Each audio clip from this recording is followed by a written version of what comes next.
শীতে বাচ্চাদের নতুন নতুন জুতার কালেকশন আজকে এই ভিডিওতে আপনাদের সাথে শেয়ার করব। আর আমরা যেটা করি, কোথাও ছোট্ট একটা কাজ নিয়ে যাওয়া মানে অল্প একটু কাজ আর অনেকগুলো খাবার দাবার। তো মোট মিলিয়ে আজকের ভিডিওটা অনেক সুন্দর এবং এক্সাইটিং হতে যাচ্ছে। প্লিজ আপনারা পুরো ভিডিওটা দেখবেন এবং আপনাদের কেমন লাগে অবশ্যই কমেন্ট করে জানাবেন। আর ভালো লাগলে অবশ্যই আপনার ফ্রেন্ডস এবং ফ্যামিলির সাথে শেয়ার করে দেবেন। তো যাই হোক, কথা না বাড়িয়ে আজকের ব্লগটা শুরু করছি। আপনারা দেখেই বুঝতে পারছেন যে আমি রোজার জুতা কিনতে এসেছি। আমার মেয়ের পায়ের গ্রোথ মাশাল্লাহ এত পরিমাণ বেশি যে সে তার জন্য একটা জুতা কেনার পর দেখা গেছে যে আমার কয়েক মাস পরপরই আবার তার জুতা চেঞ্জ করতে হয়, মানে তার জুতাগুলো পায়ে টাইট হয়ে যায়, তখন আবার নতুন করে জুতা কিনতে হয়। তো দাদি মাঝে মাঝে বলে যে আমি ভেবেছিলাম তোর মার মতো ছোট ছোট পা পাবি, এখন তো দেখলাম যে উল্টা।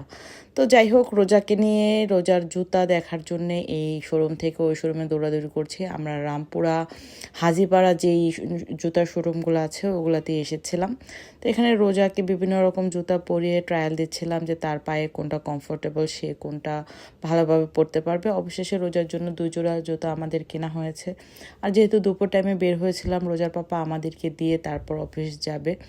আমরা একটু খাবার দাবারের জন্য বেরেস্তা রেস্টুরেন্টে এসেছি। তো এখানে এসেই প্রথমে আমাদের যেটা করতে হয় যে মেনুতে যাই থাকুক, ঝাল ছাড়া কিছু একটা রোজার জন্য আমাদেরকে অর্ডার করতে হবে। তো যার জন্য প্রথমে রোজাকে আজকে ফালুদা অফার করলো। সে ফালুদা একেবারেই খেতে চাচ্ছিল না, সে ফিরনি খেতে চেয়েছে, যার জন্য ওকে প্রথমে ফিরনি নিয়ে খাইয়ে দিয়েছিলাম। আর আমরা আমাদের জন্য খাবারগুলো অর্ডার করেছি। বেরেস্তা রেস্টুরেন্টের খাবারগুলো কেমন সেটা আজকে আপনাদের সাথে শেয়ার করব। আর আজকে আমরা অর্ডার করেছিলাম রূপচাঁদা ফ্রাই, তারপর গরুর কালা ভুনা, হাঁসের মাংস আর সেই সাথে সাদা ভাত।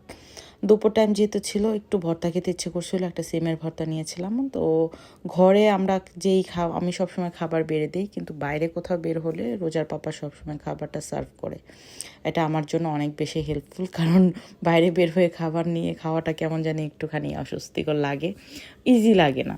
তো যাই হোক, আমরা কোল্ড ড্রিঙ্কসও নিয়েছিলাম। এখন হচ্ছে খাবার দাবার খাওয়ার পালা। প্রথমে আমি ভর্তাটা ট্রাই করেছি। আসলে যে কোনো জায়গার ভর্তার প্রতি আমার এক্সপেকটেশন অনেক বেশি থাকে।